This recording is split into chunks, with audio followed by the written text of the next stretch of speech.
The hour 10:15 having arrived, we'll call the House Tax Committee to order. And members, I would just like to, we've switched out gavels, and this is a gavel that was given to chairs made by Representative Tony Albright's father. And so it is black walnut, I believe. Very nice. Okay. So, Mr. Chairman, yes, sir. you know what the Senate does is that your name is on the gavel, and then you get to keep the gavel when you're retired or no longer the chair of that given committee. See, the House does a little I different. might have several gavels, but The House does a little different. I take the gavel and then I put my name on it. okay. So, theoretically. But anyway, I did raise the question one time. I said maybe we should do the same thing, Mr. Chairman, and found out that those gavels are a little more expensive than what I thought. So they continued.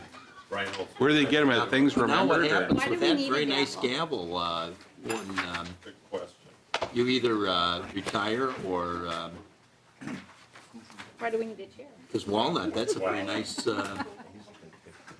nice gavel. I suppose you're going to want to keep that. You won't want to This pass one. that on to the next chair. We'll, I'm keeping that one. Mr. Chair, We'll get you the old one. well, Maybe. Maybe not. in the home building business, we throw away those pieces in the dumpster.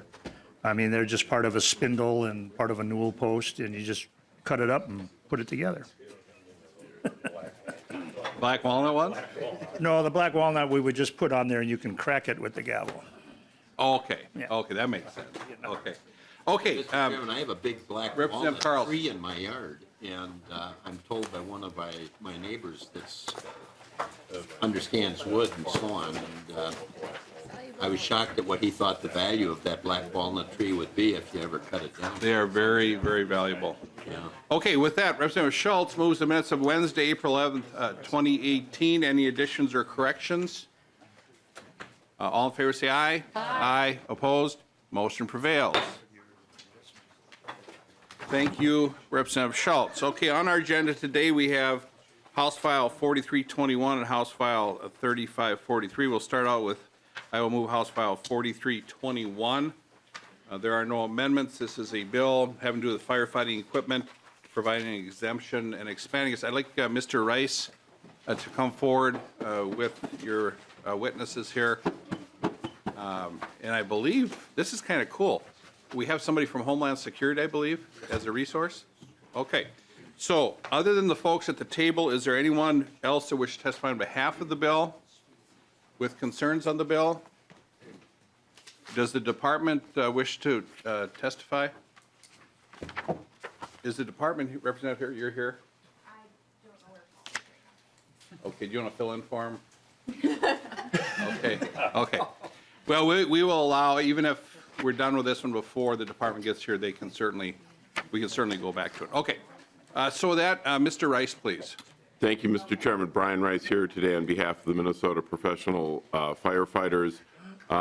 This is a bill, Mr. Chair, that you've graciously introduced to deal with what we think is really a glitch in the statute. Mr. Parsons will give his testimony, and we do have someone from Homeland Security to explain it.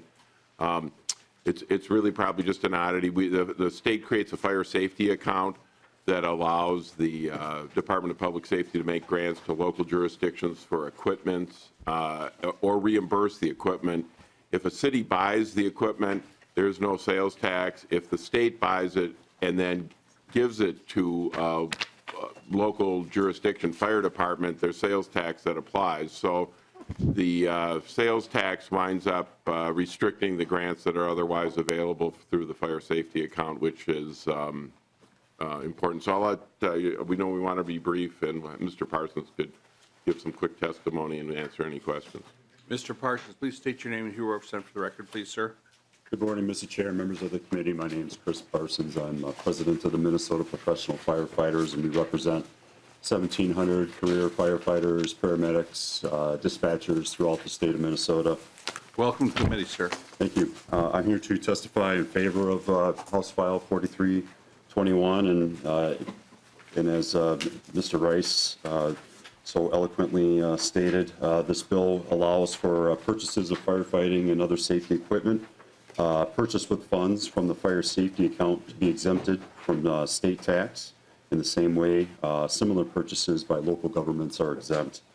State agencies such as HSEM, Homeland Security Emergency Management, and the Fire Marshal's Division assist local governments in procuring essential safety equipment to help maintain the state's ability to effectively respond to disasters, large and small, both natural and man-made, no matter where they occur within our border. The issue of sales taxes required for these purchases came to light by my organization within the last year during purchasing of self-contained breathing apparatus and hazardous materials monitors for the state's chemical assessment and emergency response teams. Total taxes on these purchases were over $100,000, the state portion being smaller than that. That money could have gone to purchase additional equipment. Cities, if a city were to purchase this equipment and then was reimbursed by the state, that purchase would have been exempt from sales tax.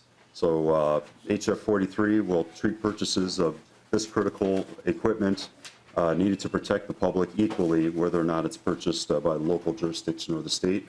And the Minnesota professional firefighters are strongly in support. Thank you. Is there anyone in the audience who wishes to testify with concerns on this bill?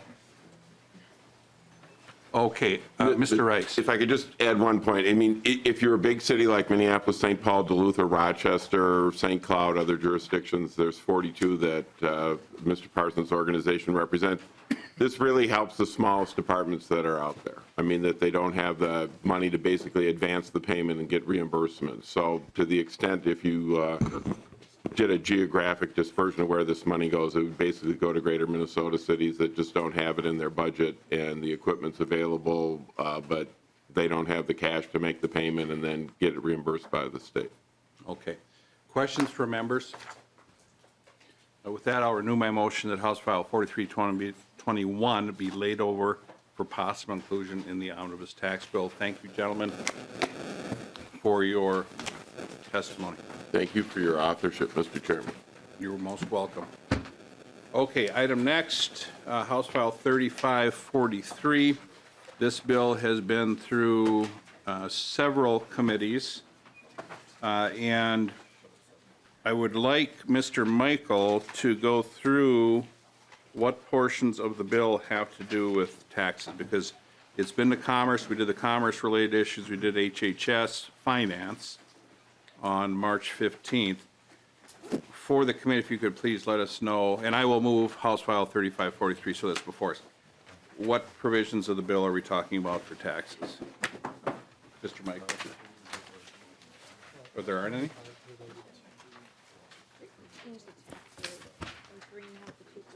Isn't there a premium tax issue? On line 1.21? Those are, I believe that all of those provisions, they do. Chairman, members, there are provisions in here that essentially change the premium tax, but they're, as I read them, I thought that they were all obsolete references, but I assume that the bill was sent here because you're making changes in the premium tax, and therefore it's technically tax committee jurisdiction.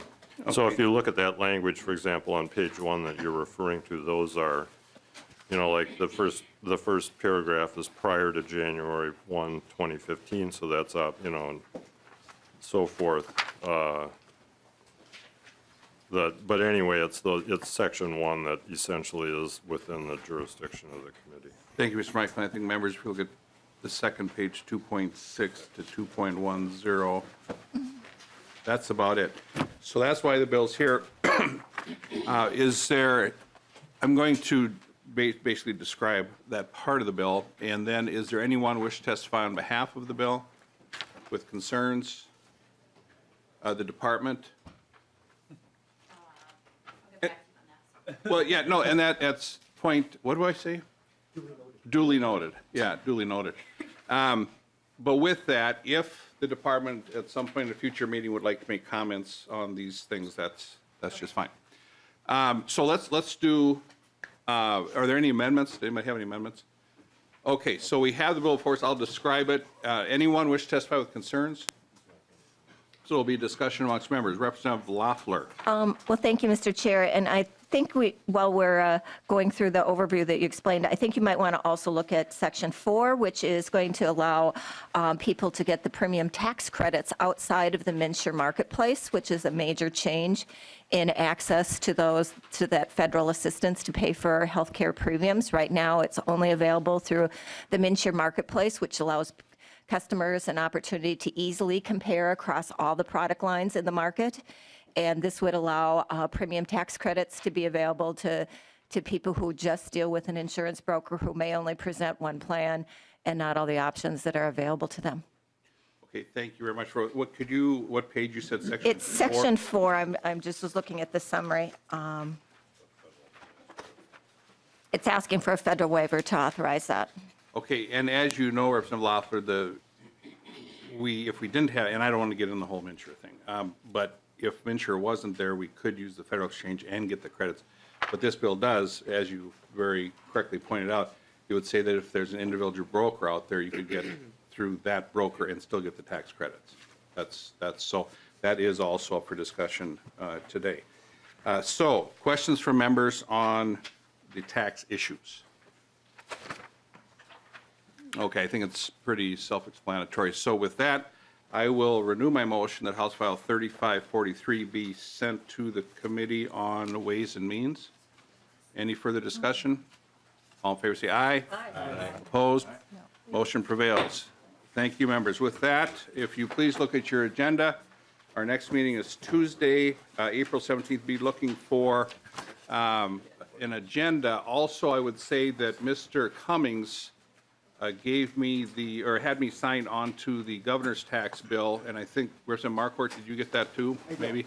And others. So that bill is out there. It's dropped. It should show up today because I think it was by 3 o'clock yesterday. So we will be giving that bill full hearings. So I will have the department, and my guess is there'll be a list like this of folks who want to testify. So I don't like limiting testimony, but 80 people on the list, I will limit testimony. So for all the folks that want to testify on the governor's tax bill for or with concerns, testimony about 2 minutes if you can, and I know you can do it. It'll be good folks, so they're all good folks. But so just kind of keep that in mind so we can get through as many people with their points of view as we possibly can. With that, anything else for the good of the order? Thank you, members, for your work this week. We've got a lot of heavy lifting coming up the next few weeks, so stay tuned. We should hopefully have some numbers tonight. I think Chair Carlson, you are going to get them early this morning. Just talked with Representative Knobloch, and he said hopefully in the next couple of hours for the minority. I don't know when he'll be giving them out to, the chairs, the individual targets, whether that'll be before or after the formal adoption of the resolution. It could be exciting, or depending on what the numbers are, not so exciting. He gives it to us in Yes. case we would have any amendments. Well, that's probably won't be any. Okay, so no, there'll be a lot of amendments. I get that. And so yes, and for the governor's bill, and then when we put the bill together, we will have plenty of committee time for amendments and changes that you might be looking at making. So with that, good government all the time. Members, thank you for your work. We are adjourned.